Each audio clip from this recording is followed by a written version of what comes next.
Mientras reparaba mi coche, el mecánico de pronto palideció como si hubiera visto un fantasma y susurró: «No te pongas al volante. Es una trampa». En ese instante recibí un mensaje de mi hijo: «Papá, date prisa. No vas a creer lo que mi hijo tenía en mente».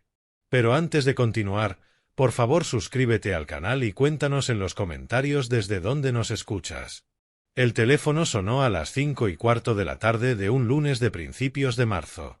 Llevaba casi una hora sentado en mi sala, mirando cómo la luz se desvanecía a través de la ventana y escuchando el zumbido solitario del refrigerador en la cocina. 3 meses. Eso era lo que había pasado desde que Glenn salió de esta casa, desde que su puño hizo temblar la mesa de la cocina lo suficiente como para sacudir el salero, desde que los ojos fríos de Ma me siguieron hasta la puerta como si yo fuera algo que se había sacudido de la suela del zapato. Cuando su nombre apareció en la pantalla, mi corazón golpeó contra mis costillas como algo atrapado. «Papá». Su voz sonó cálida, casi apenada, más suave de lo que la había escuchado en años. «Ma y yo hemos estado hablando. Te extrañamos. Ven a cenar esta noche. Ella está haciendo pot roast. Tu favorito. El que lleva esas papitas pequeñas que te gustan». Debería haber sido escéptico. Cualquier persona razonable lo habría sido. Pero yo no era razonable en ese momento.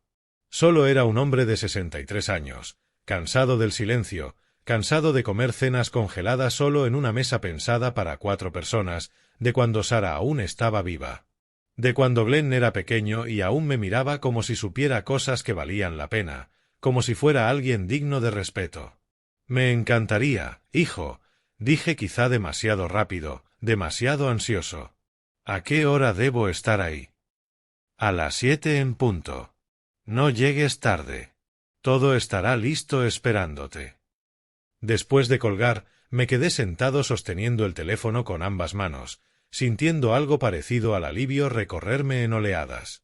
Mi pecho se sentía más ligero que en meses. Entonces surgió la memoria, aguda e involuntaria.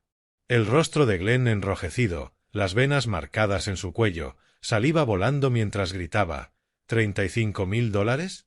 Eso no es nada para ti. Tienes cuentas de retiro, la casa, todo, y soy tu hijo. Su voz estaba cruda, desesperada, teñida de algo más oscuro. Me estoy ahogando aquí y tú acaparando dinero como un miserable anciano. Me había mantenido calmado. Décadas auditando presupuestos estatales me enseñaron eso, cómo mantener el rostro neutral cuando alguien me mentía, robaba o maquillaba cifras. Glenn, no puedo entregarte esa cantidad de dinero por algo que ni siquiera puedes explicar con claridad. Dijiste oportunidad de inversión, pero no quieres decirme qué es. Si necesitas ayuda, ayuda real, sentémonos con números reales, planes reales. Soy tu hijo. Ese dinero será mío algún día de todos modos. ¿Por qué no ayudarme ahora que realmente lo necesito? Eso fue lo que me congeló por dentro. No la ira, sino la sensación de derecho, la suposición de que mi vida, mis ahorros, todo lo que había trabajado, era simplemente una herencia que él esperaba cobrar. Salió furioso, golpeando el marco de la puerta con el hombro lo bastante fuerte como para dejar una marca que aún no había reparado.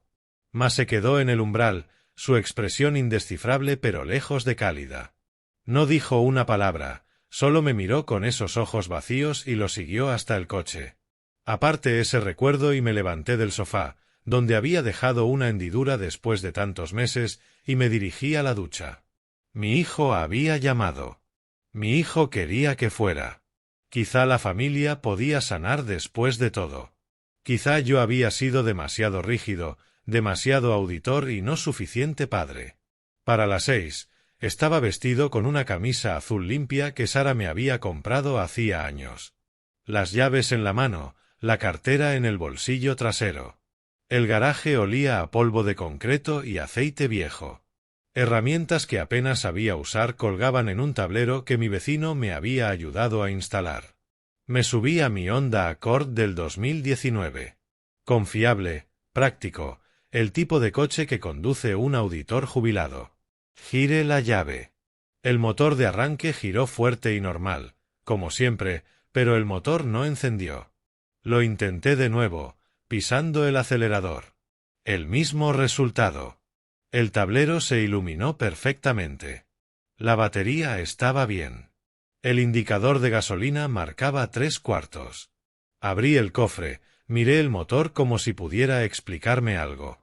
Nada parecía mal a simple vista, pero nunca fui bueno con cosas mecánicas. Los números, los presupuestos, las hojas de cálculo, eso entendía. Los motores eran otro idioma. Mi teléfono vibró en el bolsillo. Glenn. Papá, te estamos esperando. No llegues tarde. La frustración me subió por la espalda como algo con garras. No quería decepcionarlo. No ahora. No cuando por fin estábamos reconectando después de 3 meses de silencio que habían parecido 3 años. Llamé a una grúa, di la dirección y caminé por la entrada de mi casa mientras el operador prometía 20 minutos. El asfalto estaba agrietado bajo mis pies, telas de araña de daño extendiéndose. Otra cosa que había estado posponiendo desde que Sara murió y nunca arreglé. Todo a mi alrededor se estaba desmoronando lentamente. Otro mensaje. Todo está listo. Escribí una explicación sobre el coche, la borré porque sonaba a excusa. La escribí de nuevo. Mis manos temblaban ligeramente, un temblor que había notado últimamente. Edad, quizá. Estrés.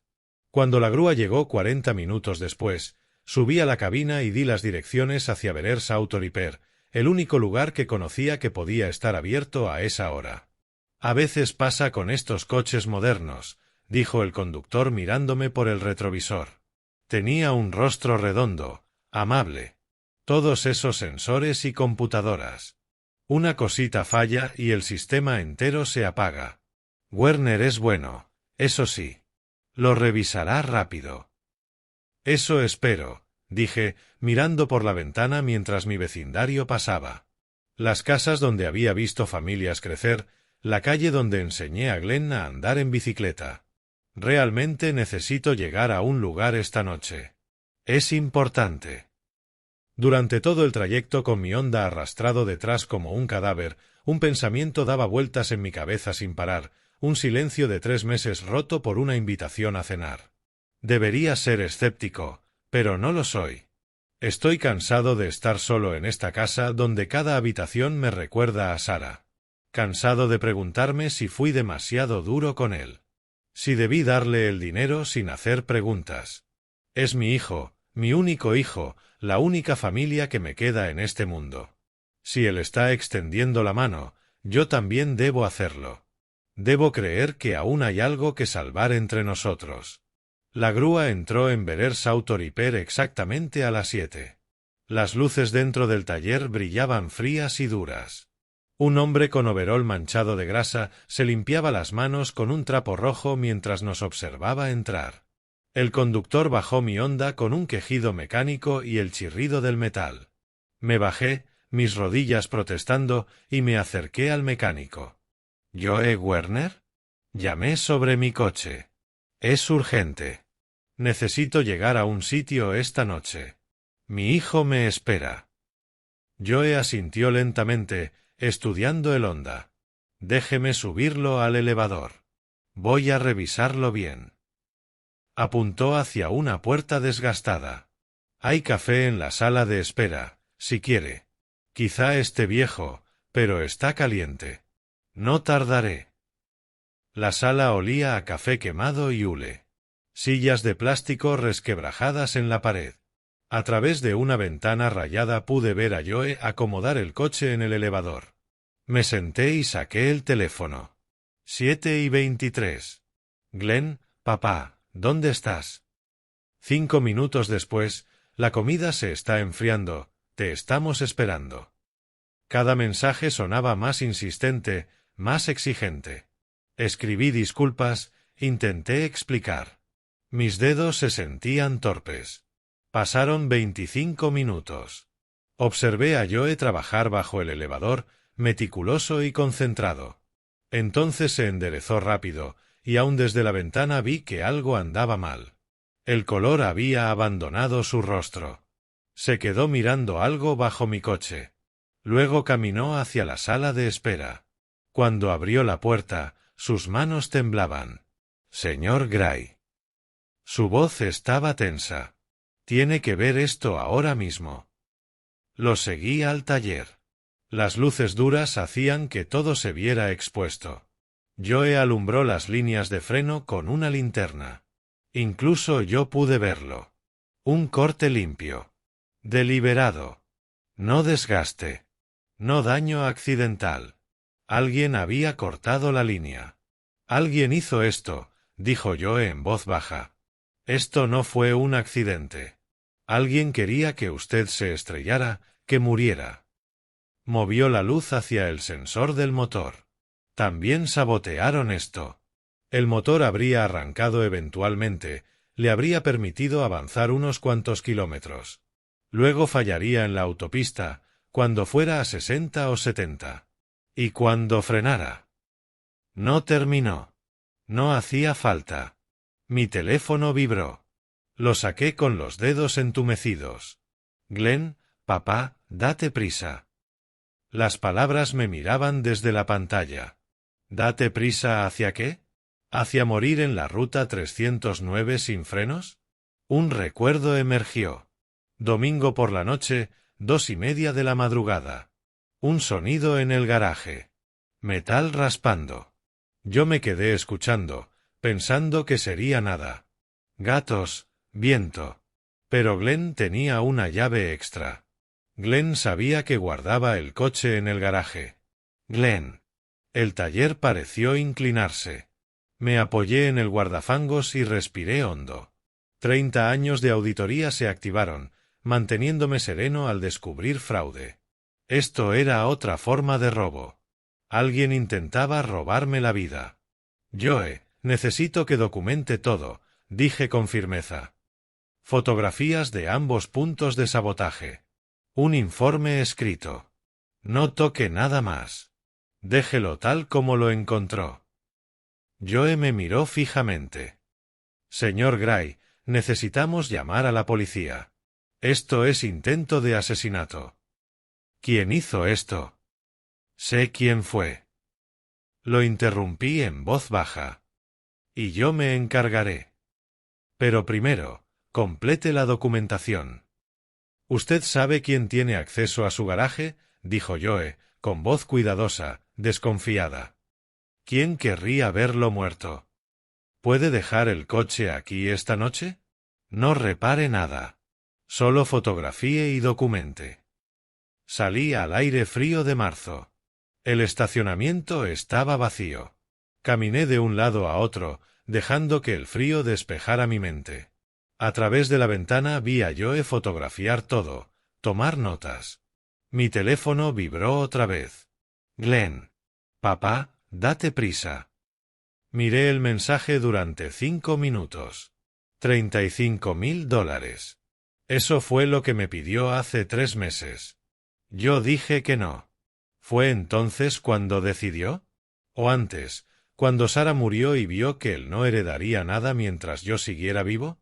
¿Cuánto tiempo llevaba mi hijo planeando matar a su propio padre? Escribí, problemas mecánicos. No llegaré esta noche. Lo siento. Respondió en segundos, ¿cuándo puedes venir? Esa inmediatez lo dijo todo. Estaba esperando. Los dos estaban esperando en esa mesa, preguntándose por qué su plan había fallado. Te avisaré. Joe salió con fotografías impresas y notas escritas. ¿Qué quiere que haga con esto? Guardé la documentación en el bolsillo interior de mi chaqueta. El papel crujió contra mi pecho. Necesito alquilar un coche. ¿Hay algún lugar abierto cerca? Me dio la dirección de un Enterprise a 3 cuadras. Abrí mi aplicación de viajes. 8:05. 6 minutos de espera. El teléfono vibró una vez más. Glenn, papá. Mi pulgar flotó sobre el teclado. Ya lo veía todo claro. Todo el cuadro que un auditor debía haber detectado.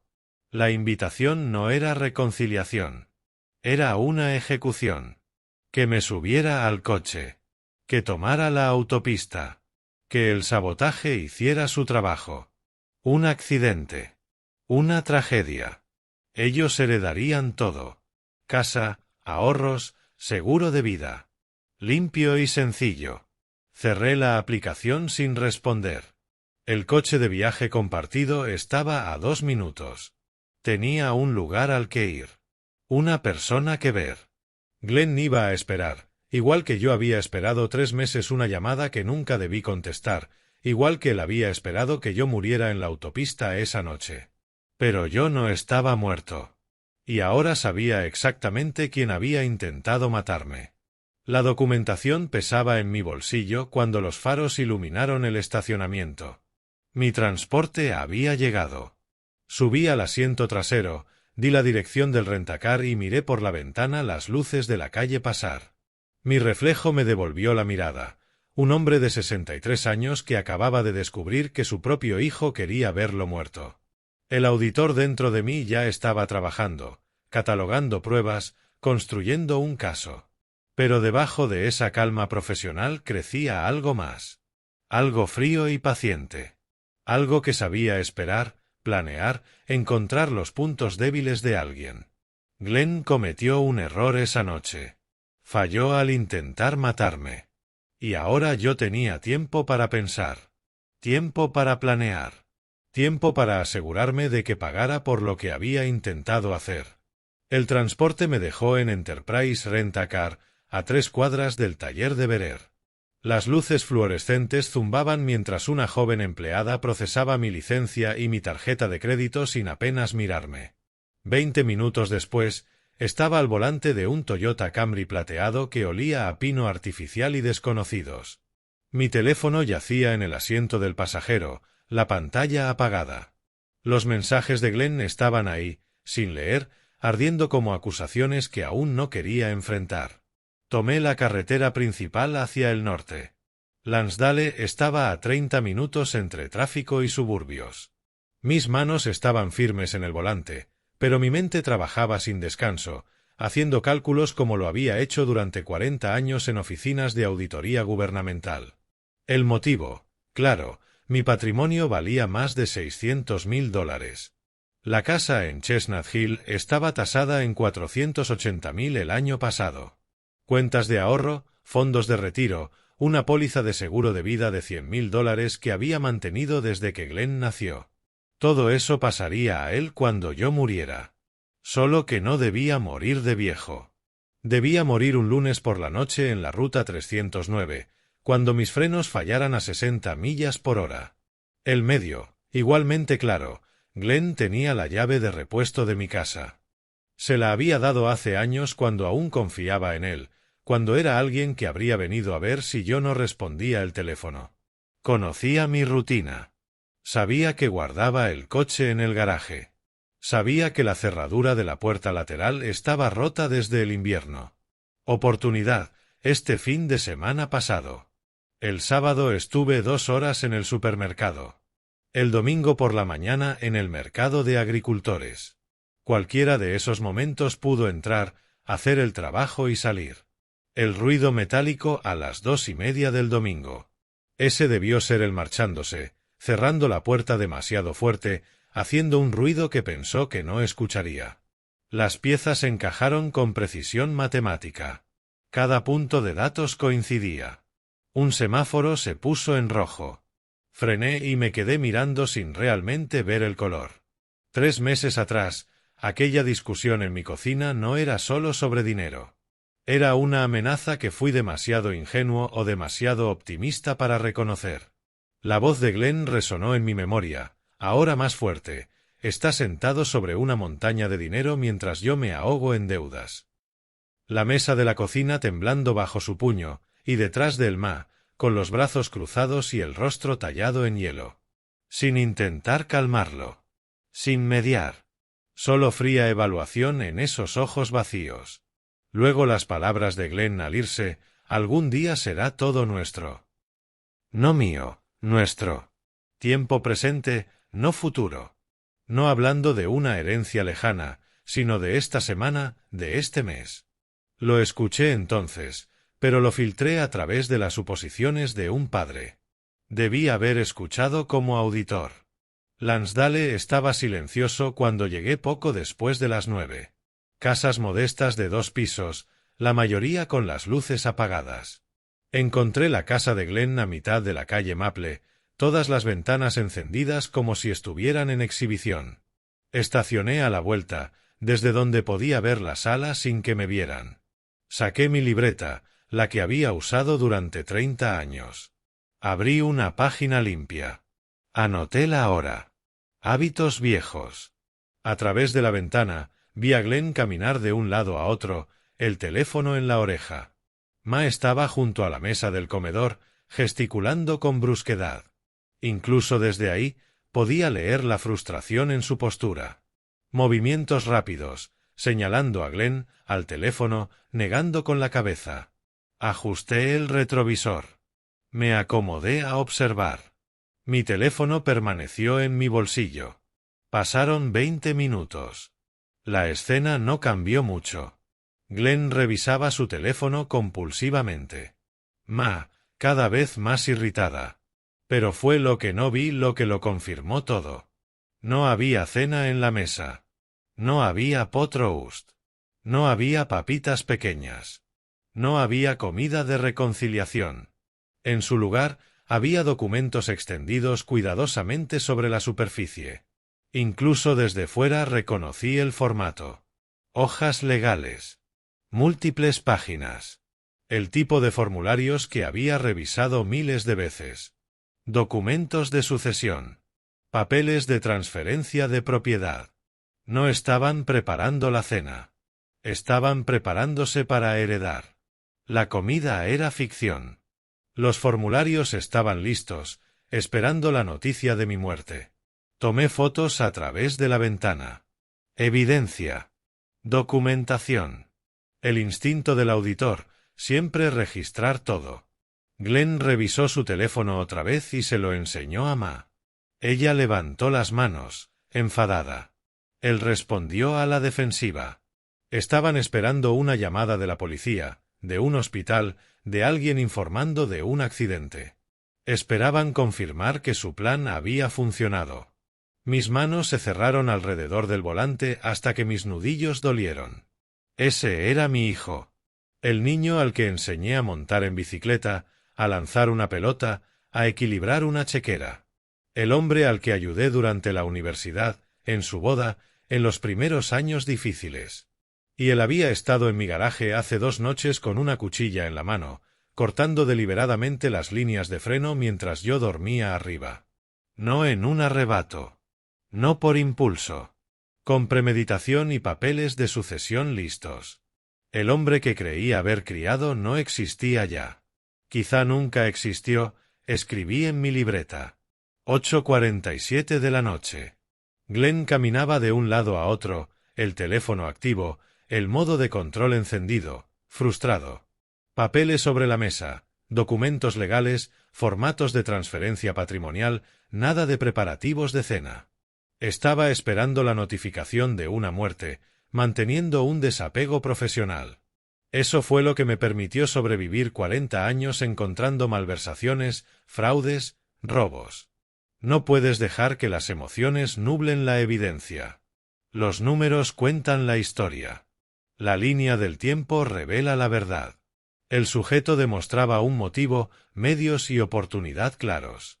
La evidencia respaldaba un intento premeditado contra la vida del objetivo. El sujeto representaba una amenaza continua para la seguridad y los bienes del objetivo. Recomendación: acción protectora requerida. Encendí el motor, me alejé de la acera sin prender las luces hasta dar la vuelta en la esquina. Ya estaba pensando estratégicamente, ya estaba cubriendo mis huellas. La autopista de regreso a Chestnut Hill se extendía vacía bajo las luces de sodio. Conduje exactamente al límite de velocidad, señalé cada cambio de carril, las manos firmes a pesar de todo. Mi teléfono vibró en el asiento del pasajero. Eché un vistazo a la pantalla sin levantarlo. Glenn: papá, ¿estás bien? Estoy preocupado. Por favor, responde. ¿Preocupado? La palabra se quedó flotando en el auto como gas venenoso.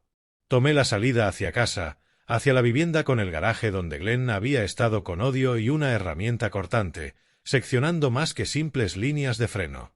El teléfono volvió a vibrar. Esta vez no miré. Tenía trabajo por hacer, planificación, preparación, estrategia. Mi hijo quería jugar con la herencia. Bien. Pero yo había escrito las reglas durante 40 años, y estaba a punto de enseñarle exactamente lo que ocurre cuando intentas defraudar a un auditor. Mi casa estaba oscura cuando llegué cerca de las 10. Me quedé sentado un largo momento dentro del auto rentado, mirando la estructura que había llamado hogar durante 30 años. El garaje donde Glenn me había traicionado. El porche trasero donde yo había empujado su columpio. La ventana del segundo piso de su habitación infantil. Todo se sentía contaminado ahora. Salí, cerré el coche, entré por la puerta principal sin encender las luces, caminé a oscuras hasta la cocina y me senté en la mesa donde el puño de Glenn había hecho bailar el salero 3 meses atrás.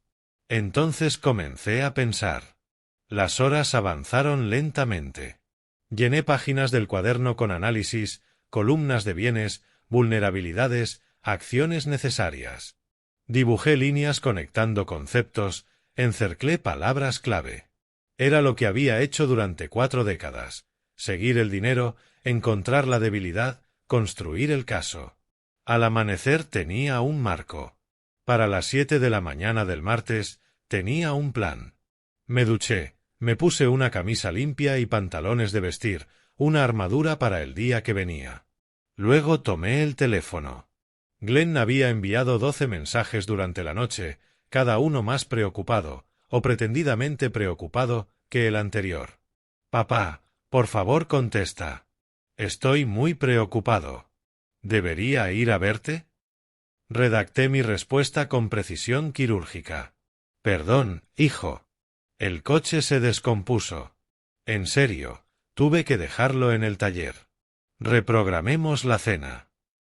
Los 3 puntos aparecieron de inmediato. Había estado esperando, mirando su teléfono. Claro, papá. Lo importante es que estés bien. Lo leí 2 veces. Escuché la falsedad como una nota desafinada. Lo importante es que estés bien. No, Glenn. Lo importante se suponía que era que yo estuviera muerto en la ruta 309 con frenos fallados, pero sigo respirando y ahora estás improvisando. A las 9 me senté en la oficina del abogado Mark Davis, en el centro. Tenía 44 años, ojos penetrantes y diplomas enmarcados cubriendo una pared. Su reputación manejando casos patrimoniales complejos era la razón por la que lo había elegido. No mencioné intento de asesinato. Aún no. Solo pregunté por cambiar un testamento. La ley de herencias de Pensilvania, la desheredación de beneficiarios. Davis explicó el proceso, tomó notas, luego levantó la mirada. Bastante sencillo, señor Gray. Puede desheredar a quien sea si deja claras sus intenciones en el documento, pero las familias pueden impugnar. Y si la persona a la que quiero desheredar intentó hacerme daño, interrumpí en voz baja. Para obtener la herencia más rápido. Su pluma dejó de moverse. Esa es otra conversación, señor Gray. Muy distinta. La ley en Pensilvania es clara. Si alguien intenta hacerle daño por ganancia financiera, queda automáticamente descalificado de cualquier herencia. Y estamos hablando de cargos graves, de 10 a 20 años. Necesito opciones, dije. Opciones legales antes de hacer acusaciones formales. Él estudió mi rostro. ¿Qué tan seguro está? Reuniendo evidencia ahora mismo. La estación de policía fue el siguiente paso. El detective Rodríguez, de unos 40 y tantos, con ojeras y manchas de café en la corbata, revisó las fotos de Joe Werner, su declaración escrita, mi documentación cronológica. Escuchó, tomó notas, pero su expresión siguió siendo cautelosa. Señor Gray, entiendo que esto es aterrador, pero sin pruebas de quién accedió a su garaje, quién hizo realmente el corte. ¿Tiene cámaras de seguridad? ¿Testigos? No. Suspiró. Abriremos un reporte. Enviaremos un oficial a documentar el vehículo. Pero siendo honesto, sin más evidencia, esto es daño a la propiedad. Tal vez tentativa de homicidio vehicular si logramos conectar a alguien. ¿Tiene sospechas? Lo miré. Necesito estar seguro antes de acusar a nadie. Pero estoy trabajando en ello. Al atardecer estaba en mi porche trasero, exhausto pero demasiado alerta para descansar. Un movimiento llamó mi atención. Mi vecina, Barbara Clark, acercándose entre la penumbra con 2 tazas en las manos. Tenía 61 años, cabello plateado, facciones suaves pero ojos inteligentes que nunca había notado del todo. Vi tus luces encendidas toda la noche, dijo sin rodeos. Has estado fuera todo el día. Sylvester, ¿qué ocurre? Algo en su franqueza rompió mis defensas. Le conté con cuidado, observando cualquier señal de juicio. Ella dejó su té sobre la mesa. Hace 4 años, mi hija intentó declararme incompetente. Quería mi casa, mis ahorros. Dijo que estaba senil, que era un peligro para mí misma. Tenía médicos preparados, papeles listos. Sus ojos se encontraron con los míos. Entiendo lo que sientes. La traición, la incredulidad de pensar que tu propio hijo podría. No terminó. No tenía que hacerlo. Cuando mi hija hizo lo que hizo, continuó Barbara, quise fingir que no estaba pasando. Quise creer que estaba confundida, no malintencionada. Se inclinó hacia adelante. Pero Sylvester, cuando alguien te muestra quién es, créeles. Especialmente la familia. Saben exactamente lo que hacen. Es mi único hijo, dije. Mi voz se quebró por primera vez. ¿Cómo? Te proteges.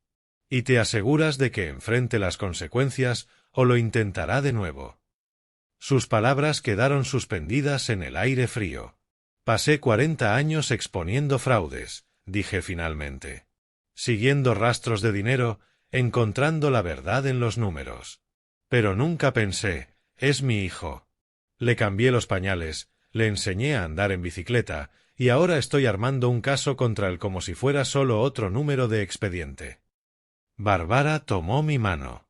Dejó de ser solo tu hijo cuando cortó esas líneas de freno. No estás traicionándolo. Él te traicionó a ti. Recuerda eso. Cerca de la medianoche, Barbara se levantó para irse. En los escalones del porche se detuvo. Sé cómo serán los próximos días. La duda, la segunda suposición es preguntarte si estás exagerando. Se giró. No lo estás. Confía en tus instintos. Confía en la evidencia. Y si necesitas algo, alguien con quien hablar, alguien que te recuerde por qué estás haciendo esto, estoy a 3 casas. En cualquier momento. La observé desaparecer en la oscuridad.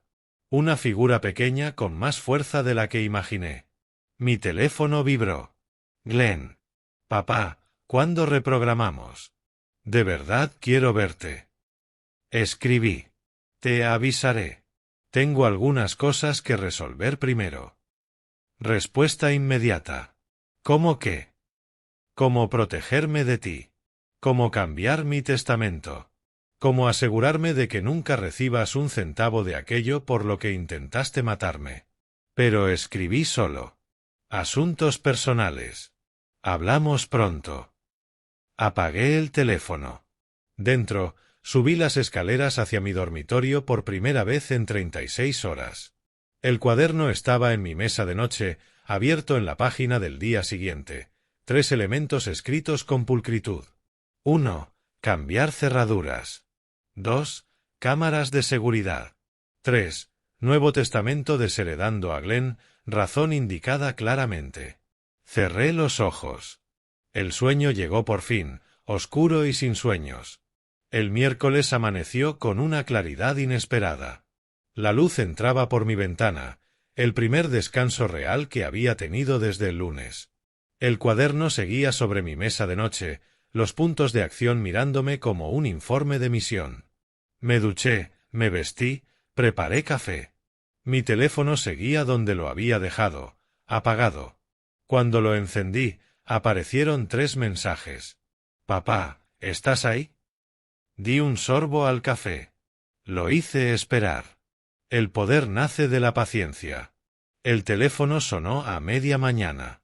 La voz de Glenn llegó cálida, preocupada, tan perfectamente interpretada que casi la admiré. «Papá, ¿qué tal si tenemos esa cena mañana, jueves? Ma y yo queremos verte».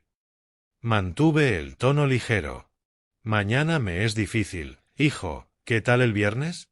Así tengo tiempo de resolver lo del coche». Escuché algo en su voz, un matiz de ansiedad disfrazado de entusiasmo. «El viernes está bien. El viernes es perfecto». Tras colgar, observé mi reflejo en la ventana de la cocina. Fingir ser el padre despreocupado era más difícil de lo que esperaba, pero necesario. Barbara llegó casi al mediodía, y fuimos juntos a la oficina de Mark Davis. Esta vez, la conversación fue distinta. Davis desplegó papeles sobre su escritorio de caoba, plantillas de testamentos, resúmenes de leyes de herencia, estatutos penales. «Si vamos a hacer esto», dijo mirándonos, «debemos ser minuciosos. Cambiar el testamento protege sus bienes. Pero si Glenn lo intenta de nuevo, necesitamos evidencia para presentar cargos criminales». Barbara se inclinó.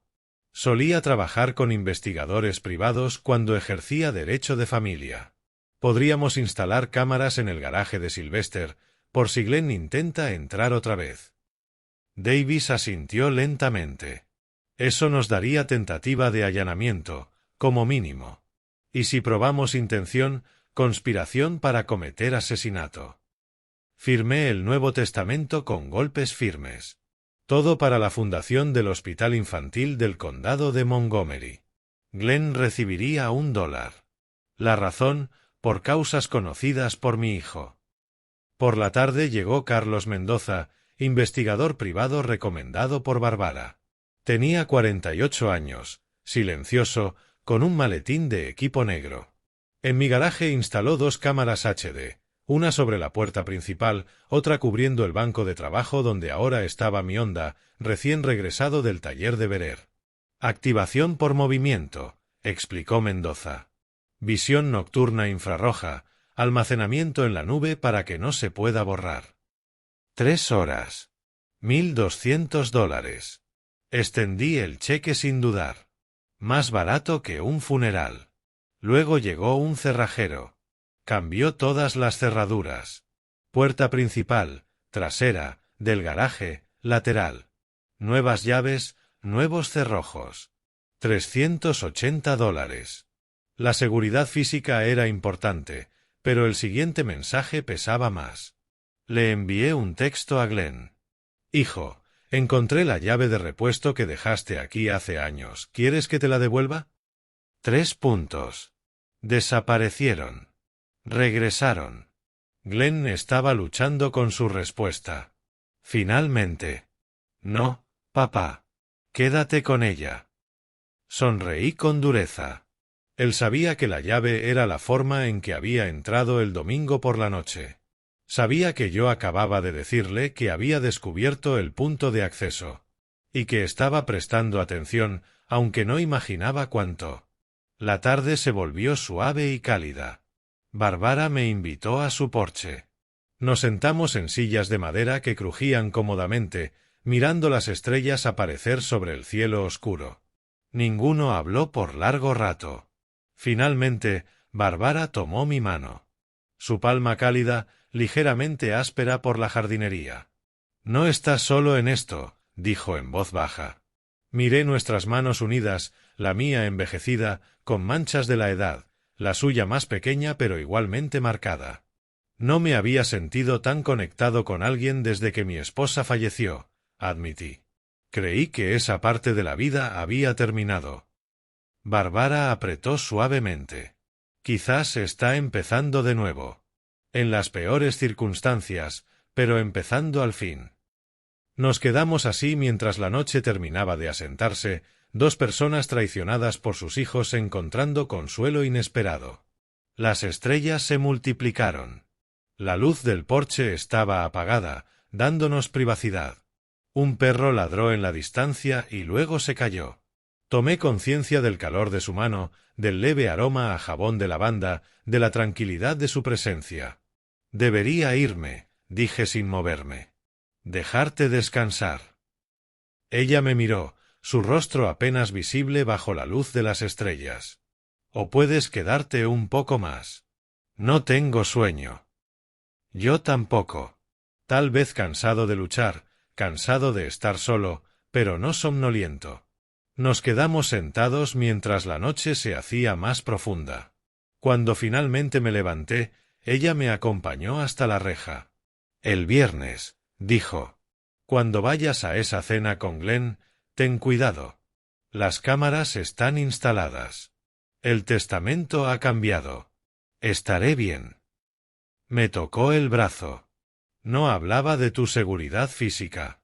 Hablaba de la emocional. Enfrentarlo, fingir que todo es normal, será más difícil de lo que crees. Tenía razón. Lo sabía. Pero el viernes llegaría lo quisiera o no. El jueves por la mañana llegó la confirmación oficial. Mark Davis llamó a las 9:30. Está hecho, dijo sin rodeos. Su Nuevo Testamento está ejecutado, notariado y registrado. Guardé una copia en mi caja fuerte y enviaré otra a su caja de seguridad del banco hoy mismo. Me quedé de pie en la cocina, el teléfono en la oreja, sintiendo que algo dentro de mí se ajustaba. No era paz, pero sí una especie de seguridad estructural, como un edificio finalmente anclado a sus cimientos. Gracias, Mark. Una cosa más. El testamento indica explícitamente la razón de la desheredación, por causas conocidas por mi hijo. Cuando esto salga a la luz, y eventualmente saldrá, esa frase deja claro al mundo que usted tenía razones específicas. Lo protege de impugnaciones. Tras la llamada, serví una segunda taza de café y pensé en el siguiente paso. A media mañana llamé a Glenn. Manteniendo un tono casual, divagando como lo haría un hombre mayor preocupado por cosas cotidianas. Hijo, estuve pensando. Esta casa ya es mucho para mí. Muchas habitaciones, demasiado jardín. Ayer hablé con un asesor financiero sobre vender. Quizás mudarme a una de esas comunidades para adultos mayores. Actividades, mantenimiento incluido. Glenn me interrumpió, la voz tensa. Papá, ¿por qué venderías? La casa es hermosa. Es tu hogar. Seguí, ignorando su ansiedad. Podría obtener quizá 450 por ella, tal vez 500 si el mercado está bien. Eso me permitiría vivir cómodo. Quizás viajar. Europa, Alaska, siempre quise viajar. Escuché su respiración al otro lado, casi sentí el pánico transmitirse por la línea. Deberíamos hablar de eso, papá, dijo cuidadosamente. En la cena de mañana, antes de que tomes decisiones. Perfecto. Esa noche sonó mi teléfono. Número desconocido. Era Ma, la primera vez que me llamaba directamente en meses. Su tono rezumaba dulzura artificial. Sylvester. Glenn me dijo que estás pensando en vender la casa. Quería llamarte. Sabes que trabajo en bienes raíces. Podría manejar la venta por ti. Conseguirte el mejor precio. Descuento familiar en la comisión, por supuesto. Yo seguí el juego, sonando anciano y confiado. Qué amable, Ma. Lo consideraré. Ella insistió. Esas comunidades para adultos mayores pueden ser caras. No querrás agotar tus ahorros. Tal vez podríamos ver tus finanzas juntos. Ahí estaba. Quería ver todo mi patrimonio. Quería saber cuánto estaban perdiendo por mi insistencia en seguir vivo. Lo pensaré, dije con calma. Hablamos mañana en la cena. Colgué sonriendo, no de alegría, sino de una satisfacción dura. Por la tarde llegó un mensajero a mi puerta. Correo certificado de la oficina de Davis, copias del Nuevo Testamento, documentos notariados, confirmación de registro. Los revisé con cuidado. Cada párrafo reforzaba el mismo mensaje. Glenn recibe $1, el resto va a beneficencia. Razón indicada por protección legal. Fui a mi banco y coloqué los documentos en mi caja de seguridad, junto a las joyas de Sara y el título de la casa. La bóveda estaba fresca, silenciosa, segura. Cuando la puerta metálica se cerró con un clic, sentí la satisfacción de una posición estratégica fortificada. Esa tarde, le expliqué a Bárbara lo ocurrido durante el día mientras tomábamos té en la mesa de mi cocina. Ella escuchó con la atención cuidadosa de alguien que entiende las maniobras legales. «Mamá te llamó directamente», dijo, mezclando miel en su taza. «Eso es desesperación. Saben que algo cambió, pero no saben qué. Están improvisando». Asentí. «La cena de mañana será interesante». Bárbara dejó la cuchara a un lado y me miró con seriedad. «¿Podrás hacerlo? Sentarte frente a ellos, comer su comida, hacer plática, sabiendo lo que sabes». Sostuve su mirada.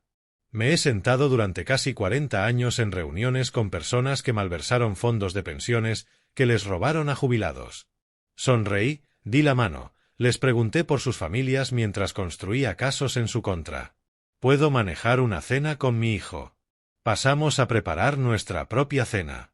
Pasta sencilla, ensalada, una botella de vino tinto que Bárbara había traído.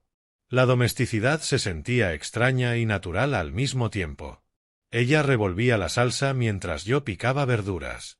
Nuestros hombros se rozaban al pasar. La conversación fluyó con facilidad. Recuerdos de tiempos mejores. Compartir con cuidado el dolor.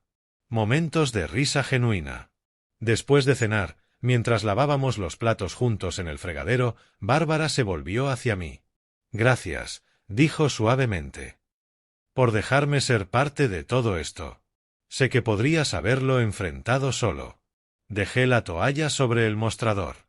«Me alegra no haberlo hecho. Estábamos cerca». El aire entre nosotros cargado con algo que ninguno había sentido en años. Me incliné despacio, dándole tiempo de alejarse. No lo hizo. El beso fue suave, tentativo, cargado de tristeza y esperanza. Dos personas heridas encontrando consuelo en la otra. Cuando nos separamos, los ojos de Bárbara estaban brillantes. «Bueno», dijo con una pequeña sonrisa, «¿eso pasó?» Toqué su rostro con suavidad.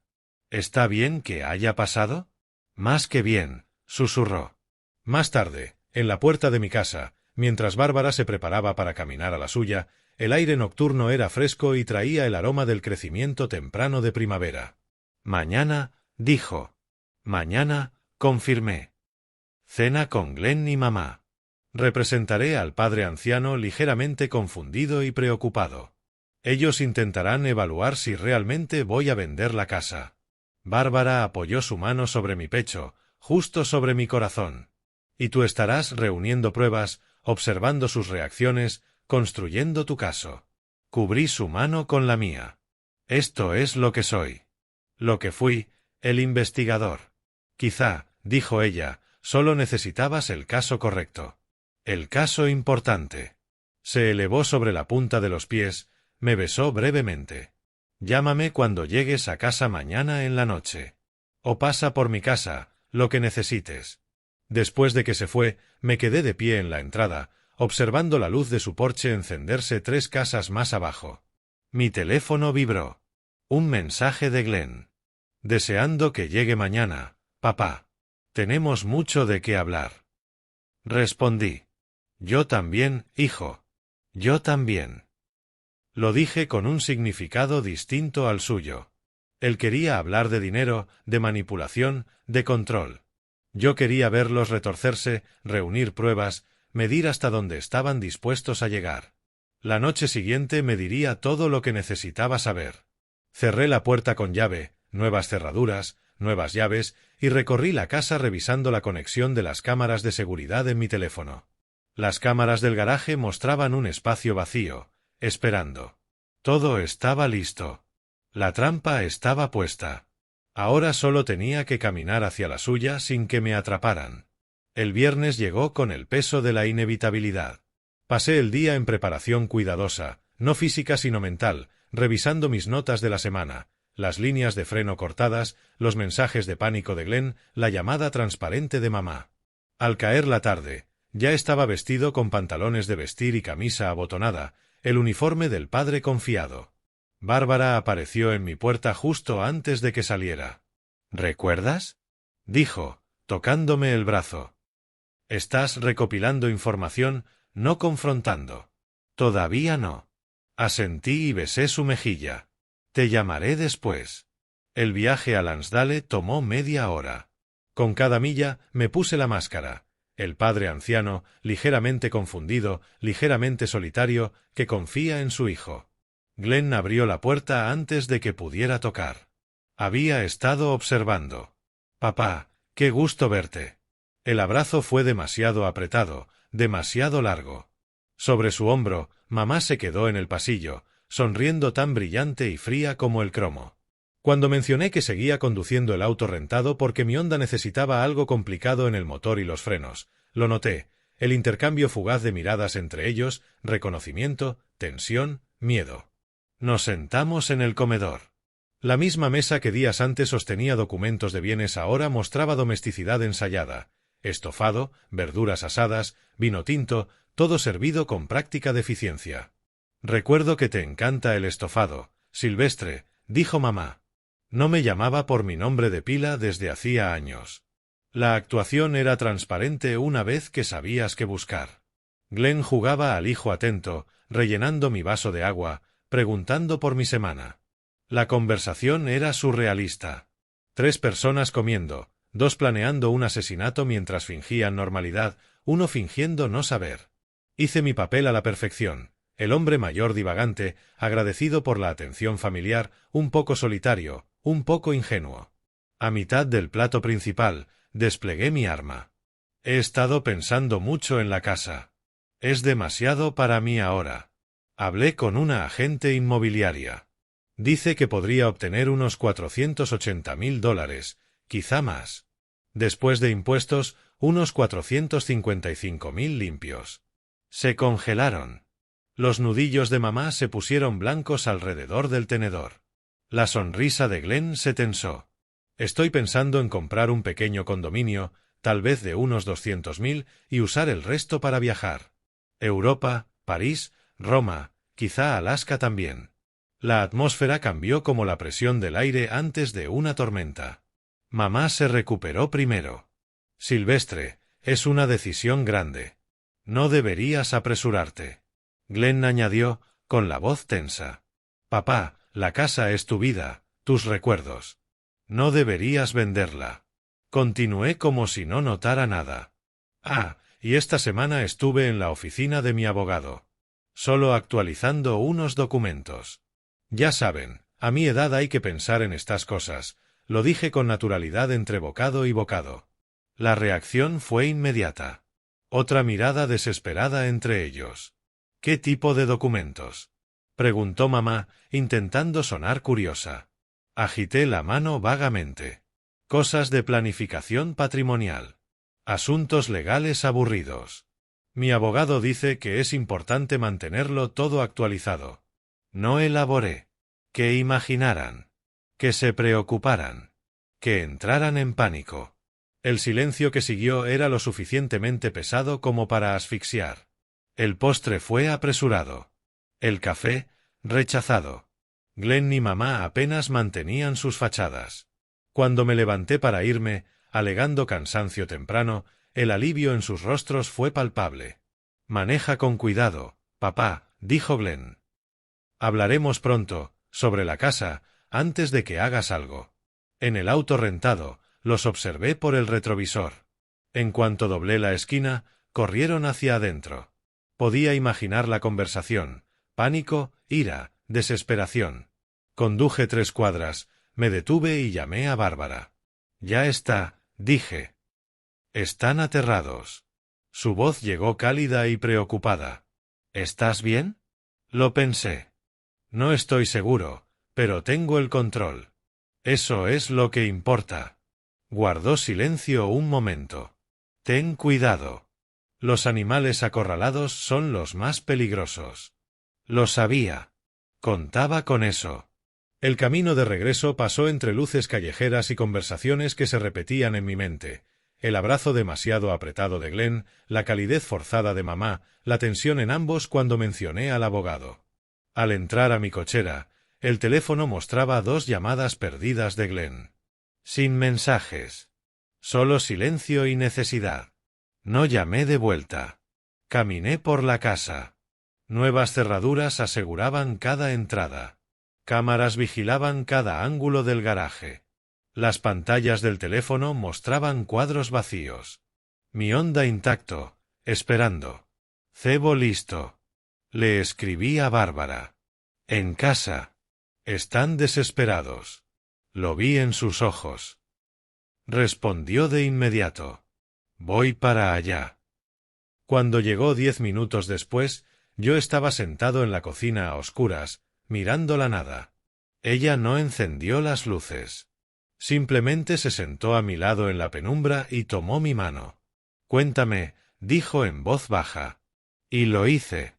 No los detalles estratégicos, sino el costo humano. Vi a mi hijo esta noche y vi a un desconocido. Peor que un desconocido, un enemigo. ¿Cuándo lo perdí, Bárbara? ¿Cuándo dejó de ser mi hijo y se convirtió en esto? Ella apretó mi mano. No lo perdiste. Él eligió un camino que no es culpa tuya. Nos quedamos en la oscuridad. 2 personas que habían sobrevivido a la traición de sus propios hijos sosteniendo el dolor del otro. Afuera, la noche cayó profunda. En algún lugar, Glenn y mamá planeaban su siguiente movimiento. Y yo, a pesar del dolor en el pecho, estaba listo. El sábado transcurrió con una normalidad cuidadosa. Desperté junto a Bárbara. Se había quedado conmigo, ninguno quería estar solo por la noche. Compartimos café bajo la luz de la mañana. Charlamos de cosas sin importancia. Dejamos que la rutina protegiera del huracán que se formaba. A primera hora de la tarde, Bárbara regresó a su casa. Yo decidí ir por mandado. Leche, pan, lo básico de la semana que sigue existiendo aunque tu familia te traicione y conspira para asesinarte. El supermercado estaba lleno de compradores de fin de semana. Me moví entre los pasillos en piloto automático, con la mente en otra parte, revisando en mi cabeza la cena del viernes. Al doblar en mi calle, con las bolsas en el asiento del copiloto, lo vi de inmediato, el auto de Glenn en mi entrada. Él estaba en mi puerta, inquieto, revisando su teléfono, irradiando ansiedad. Cuando estacioné, levantó la mirada de golpe. «Papá, tenemos que hablar», no fue un saludo, fue una orden. Me tomé mi tiempo para recoger las bolsas, usando esos segundos para prepararme. Mi corazón latía más rápido, pero mis manos estaban firmes. «Claro, hijo, pasa». Abrí la puerta. Nuevas cerraduras, nuevas llaves que Glenn no tenía, y entramos.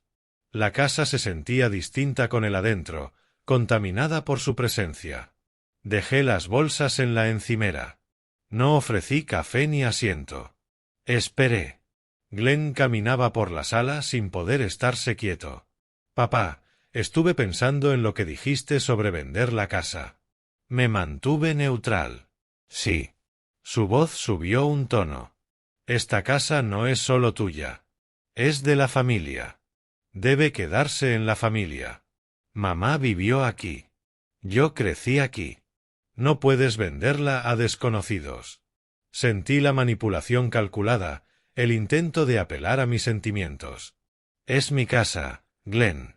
Puedo hacer lo que quiera con ella». Su control empezó a romperse. «¿Y yo qué? ¿Y tu familia? ¿Acaso no importo?» La falta de disimulo en su voz era total. «Claro que importas. Pero no entiendo por qué estás tan preocupado por lo que hago con mi propiedad». Glenn se detuvo, me enfrentó directamente. El rostro enrojecido, la mandíbula apretada. «Porque debería ser mía. Soy tu hijo. Tengo derecho a ella». Las palabras flotaron en el aire como humo de un disparo. Me quedé completamente quieto. ¿Derecho a una propiedad que yo poseo? ¿A un dinero que yo gané? Glenn se dio cuenta de que había dicho demasiado, pero ya no podía detenerse. Estoy hundido en deudas, papá. $7,500. Mamá y yo, no podemos, necesitamos. Trató de corregirse. Solo creemos que deberías conservar la casa para la familia, para los recuerdos. Pero entonces, fatalmente. Si todo hubiera salido según el plan. Se detuvo. La cara se le volvió pálida. Las palabras se extinguieron en el aire. Mi voz bajó a un susurro helado. ¿Según qué plan, Glenn? La pregunta se quedó entre nosotros como una granada sin detonar. Glenn retrocedió hacia la puerta. Nada. Yo no, solo quise decir que... Di un paso hacia adelante. Quisiste decir que si yo hubiera conducido mi auto el lunes pasado, si los frenos hubieran fallado en la carretera, si yo hubiera muerto en el accidente que tú planeaste. El rostro se le vació de color. Yo, no, tú estás. No pudo formar una frase coherente. Fuera, dije con una voz de hielo. Glenn forcejeó con la perilla, salió a la luz de la tarde. Su auto rugió mientras se alejaba. Me quedé en la entrada mirándolo desaparecer, luego cerré y aseguré la puerta. Me temblaban las manos mientras sacaba el teléfono. Llamé a la detective Rodríguez. Lo admitió. No directamente, pero lo suficiente. Si todo hubiera salido según el plan. Hablaba de mi muerte. La voz de Rodríguez estaba alerta, afilada. ¿Lo grabó? Cerré los ojos. No. No esperaba que viniera. Suspiró. Sirve de algo, pero no es suficiente para un arresto. Necesitamos más. Al colgar, llamé a Bárbara. Llegó en minutos, me encontró sentado en el sofá, temblando, no de miedo, sino del terremoto emocional de escuchar a mi hijo confirmar, esencialmente, que intentó asesinarme. Bárbara me abrazó. «Estás haciendo lo correcto», murmuró. Él tomó su camino, no tú. Nos quedamos así mucho rato, yo permitiéndome llorar por primera vez en toda la semana. Bárbara sosteniéndome en silencio. La noche cayó sobre la casa. Bárbara preparó té. Ninguno de los dos bebía. Nos sentamos juntos en el sillón, su brazo sobre mis hombros, mi cabeza apoyada en la suya. «¿Qué ocurre ahora?», preguntó. Mi voz estaba áspera. Esperar. Rodríguez tiene su desliz verbal, pero no basta. Necesitamos más. Ella me miró. Las cámaras del garaje. Si Glenn lo intenta de nuevo. Si lo intenta de nuevo, completé. Entonces lo tendremos en vídeo. Y esta vez me aseguraré de que sea suficiente para encerrarlo. Mi teléfono vibró en la mesa de centro. Ambos lo miramos. El nombre de Glenn en la pantalla. Leí el mensaje en voz alta. «Papá, siento lo de hoy. Solo estoy preocupado por ti. Me importas». Bárbara bufó con disgusto. Miré el mensaje.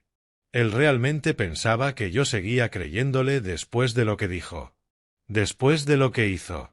Escribí despacio. «Luego hablamos. Necesito tiempo para pensar». Envié el mensaje. Dejé el teléfono. «¿No vas a enfrentarlo?», preguntó Bárbara. «Aún no», respondí. «No hasta que tenga todo lo que necesito. Va a intentarlo otra vez». «Lo sé. Y cuando lo haga, estaré listo». Afuera, la oscuridad era total. Las cámaras del garaje grababan un espacio vacío, esperando. La trampa estaba puesta. El cebo preparado. Ahora venía la parte más difícil. Paciencia. El domingo amaneció con una quietud engañosa. Desperté temprano. La casa estaba silenciosa excepto por el zumbido del refrigerador y el canto lejano de los pájaros. Bárbara se había quedado otra vez. Ninguno quería dormir solo. Ella preparaba café cuando sonó el teléfono. El nombre de la detective Rodríguez apareció en la pantalla. El estómago se me tensó. Señor Gray, su voz llegó cargada de emoción contenida. Las cámaras captaron algo. Necesita venir a la estación. Mi taza quedó suspendida a mitad del camino hacia mis labios. Bárbara tomó mi mano. ¿Cuándo? Pregunté. Anoche. Técnicamente esta madrugada. Alrededor de las 3:20. Apreté la mano de Bárbara. Voy para allá. En la oficina de Rodríguez vimos la grabación en una pantalla. La hora marcaba 3:20 de la madrugada. El garaje estaba oscuro. Luego el sensor detectó movimiento. La puerta lateral se abrió. La cerradura visiblemente forzada. Entrada violenta. La figura que entró era inconfundible. Glenn. Ropa oscura. Un maletín de herramientas en la mano. Se aproximó al Honda, dejó el maletín, abrió la puerta del conductor. Su mano se extendió hacia la columna de dirección y se detuvo. Glenn giró lentamente la cabeza, analizando el garaje. No podía ver las cámaras ocultas, pero algo lo alertó. Instinto, paranoia, el leve zumbido del equipo electrónico. Quedó inmóvil casi un minuto. Luego cerró de golpe la puerta del auto, recogió el maletín y salió apresurado. No tocó el sistema de frenos, pero la intención era innegable. Rodríguez detuvo la grabación. Tenemos allanamiento. Lo tenemos dentro de su garaje con herramientas, acercándose a su vehículo, el mismo que fue saboteado antes. Sumado al informe del mecánico sobre el corte de la línea de freno, su declaración de ayer sobre si todo hubiera salido según el plan, y el motivo financiero. Me miró directamente. Con esto basta para una orden de arresto, intento de asesinato, allanamiento y posiblemente conspiración si vinculamos a su esposa. Pero necesito preguntarle algo directamente. ¿Está preparado para presentar cargos contra su hijo? Una vez que hagamos esto, no hay vuelta atrás. Me quedé en silencio, mirando la imagen congelada en la pantalla. El rostro de Glenn iluminado por la cámara infrarroja, tenso y culpable. La mano de Bárbara estaba cálida en la mía. Pensé en Glenn de niño, aprendiendo a andar en bicicleta, graduándose, casándose. Luego pensé en las líneas de freno cortadas, en la cena del viernes fingiendo no saber que mi hijo quería verme muerto, en los más de $75,000 en deuda que pesaban más que la vida de su padre. Sí, dije finalmente, con voz firme. Estoy listo para presentar cargos. Rodríguez asintió, tomó su teléfono. Conseguiré la orden.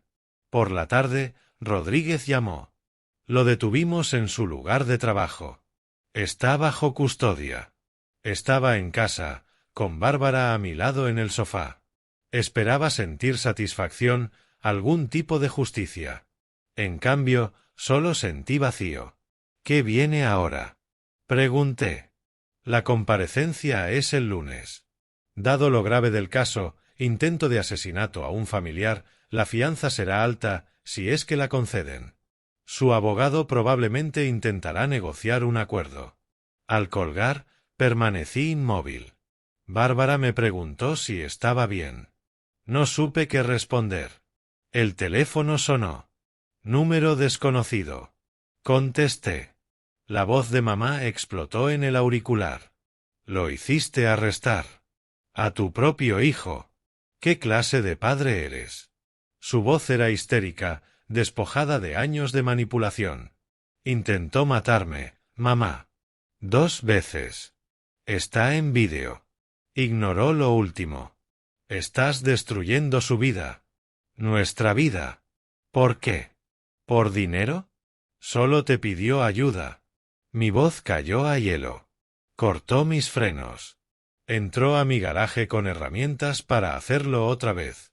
La policía tiene pruebas. ¿Un consejo? Consigue un buen abogado para ti también, por si estabas involucrada. Colgué. Bloqueé ambos números. Bárbara me observó sin decir nada. Salimos al porche trasero y nos sentamos bajo la luz de la tarde. Ella tomó mi mano. Exhalé por primera vez en días. El sol cayó en tonos naranjas y rosados, inusualmente cálido para inicios de marzo. Permanecimos en silencio, viendo cómo el cielo perdía color. Mi teléfono descansaba en la mesa a nuestro lado, silencioso. Los números de Glenn y mamá bloqueados. Ese capítulo, cerrado a la fuerza. Bárbara habló en voz baja. Mañana tendrás que testificar en la comparecencia. ¿Estás listo? Lo pensé. No sé si alguien está listo para testificar contra su propio hijo. Pero lo haré. Diré la verdad. Ella asintió sin presionar. En algún lugar de la ciudad, Glenn estaba en una celda, empezando a entender las consecuencias. En otro lugar, mamá seguramente llamaba a abogados, planeando cómo distanciarse de su esposo encarcelado. Pero allí, en el porche, sentí algo que no sentía desde el lunes por la noche, cuando el auto no arrancó. Paz. No felicidad, la herida era demasiado reciente. Pero paz, la certeza de que estaba a salvo, de que la justicia avanzaba, de que ya no tenía que mirar por encima del hombro. Bárbara se levantó y me ofreció la mano. Ven. Prepararé la cena. Algo sencillo. Tomé su mano y me dejé levantar. A través de la ventana pude ver mi cocina, luz cálida, un espacio familiar ahora compartido con alguien que entendía la traición y había sobrevivido. Alguien que me enseñaba que sobrevivir no era solo estar a salvo, sino elegir vivir plenamente después de casi perderlo todo. Entramos juntos, dejando atrás la noche que caía, listos para enfrentar lo que trajera el día siguiente. La semana después del arresto de Glenn pasó en un torbellino de procedimientos legales. La comparecencia del lunes. Glenn entró a la sala con uniforme naranja y esposas. No quiso mirarme. La fianza fue negada debido a la gravedad y riesgo de fuga. Su abogada pública comenzó a negociar de inmediato. Para el miércoles había un acuerdo de culpabilidad. Me reuní con la fiscal, una mujer aguda de poco más de 40 años, que explicó las opciones. El intento de asesinato en primer grado conlleva 20 años, pero probar la premeditación ante un jurado es incierto, incluso con la evidencia. Su abogado quiere un acuerdo. Agresión con intención de causar daño corporal grave y allanamiento. 6 años en total. Elegible a libertad condicional en 4 por buena conducta. Me observó. Es su decisión. Podemos ir a juicio si quiere. Pensé en meses de testimonio, en revivirlo todo de manera pública. Pensé en Bárbara y en avanzar. Tomen el acuerdo, dije. 6 años son suficientes. La sala del juzgado era pequeña, con madera oscura y luz fluorescente. Me senté en la galería, con Bárbara a mi lado, su mano en la mía. La fiscal presentó el acuerdo. Glenn estaba de pie frente al juez, los hombros caídos, reducido. El juez preguntó: «Señor Gray, ¿entiende que se declara culpable de agresión con intención de causar daño corporal grave y allanamiento?» La voz de Glenn fue apenas audible. «Sí, su señoría». «¿Y entiende que la sentencia es de 6 años en prisión estatal, con posibilidad de libertad condicional después de 4? Sí. El juez firmó los documentos. Así queda ordenado. Eso fue todo. 2 minutos para concluir una relación de casi 35 años. Antes de que los alguaciles se lo llevaran, Glenn se giró. Sus ojos finalmente encontraron los míos. Padre e hijo se miraron desde lados opuestos del abismo. No vi ira en su rostro. Ni desafío. Solo vacío. Y quizá, debajo de ese vacío, algo parecido a una comprensión tardía. Sus labios se movieron. Lo siento. Las palabras fueron tan suaves que solo quienes estaban cerca las escucharon. Asentí una vez. No como perdón, no como reconciliación. Solo como reconocimiento de que las palabras fueron dichas. Luego Glenn fue llevado por la puerta lateral. Y desapareció. Afuera del tribunal, la fiscal me apartó un momento. No podíamos construir un caso contra la esposa. No había evidencia de que hubiera participado directamente. Había presentado la demanda de divorcio. Ya se estaba mudando a otro estado, abandonándolo prácticamente. No me sorprendió. Maud siempre había sido sobre dinero, sobre avanzar en la vida. Un esposo en prisión no le servía de nada. ¿Intentará contactarme? La fiscal negó con la cabeza. La orden de restricción seguía vigente. Sabe que debe mantenerse alejada. Un cabo suelto más atado. Una amenaza más neutralizada. Un mes después, la luz cálida de abril iluminaba el parque junto al lago. Bárbara y yo caminábamos por el sendero alrededor del agua, dedos entrelazados. Se había mudado de manera permanente. Su casa vendida, sus pertenencias mezcladas con las mías. El hogar combinado se sentía correcto, natural, como si lo hubiéramos hecho durante años y no semanas. Planeábamos una boda de verano. Nada elaborado, solo amigos cercanos y la hermana de Bárbara. La ceremonia sería en el jardín de una amiga, íntima y genuina. Había cambiado mi testamento por tercera vez, la mitad a la fundación del Hospital Infantil del Condado de Montgomery, la otra mitad a Bárbara.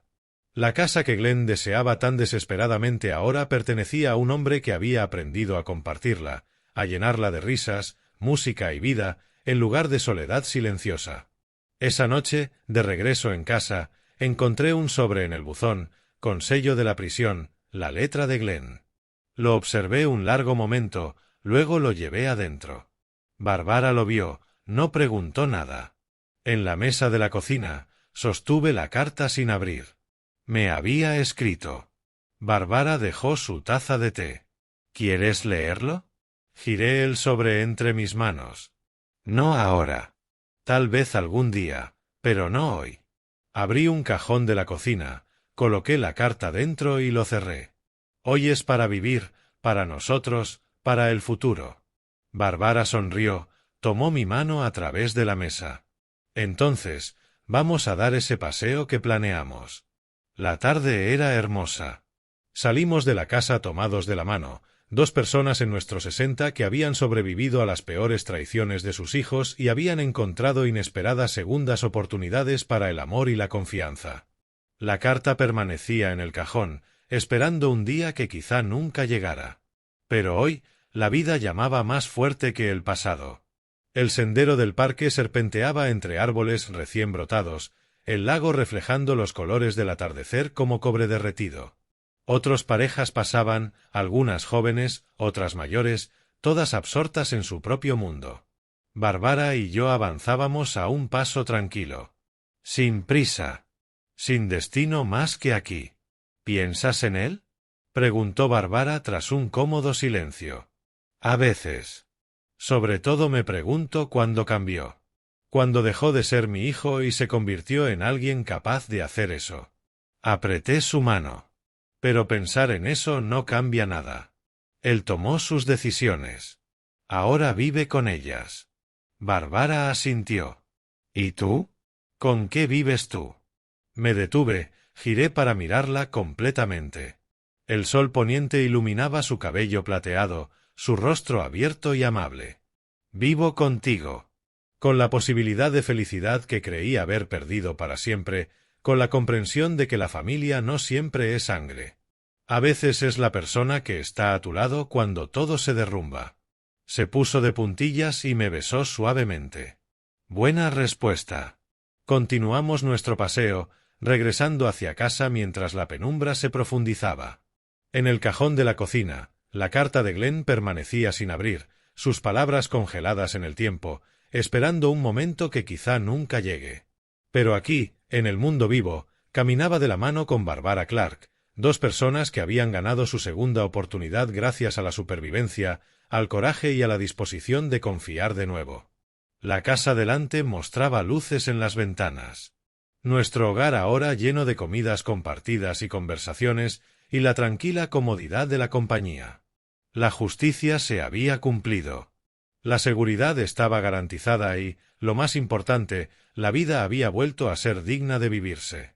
No a pesar de la traición, sino porque elegí sobrevivirla, luchar con la verdad y la ley en lugar de la amargura, y aceptar el amor cuando apareció después de todo. El aire de la tarde llevaba el aroma de flores de primavera, algún pájaro entonaba sus últimas notas antes del anochecer. Y yo, Sylvester Gray, 63 años, auditor retirado, sobreviviente del intento de asesinato de mi hijo, camino hacia casa con la mujer que amo, listo para lo que el mañana traiga. Si te gustó esta historia, dale me gusta a este vídeo, suscríbete al canal y comparte tus impresiones sobre esta historia en los comentarios. Para escuchar la siguiente historia, haz clic en el recuadro de la izquierda. Gracias por ver.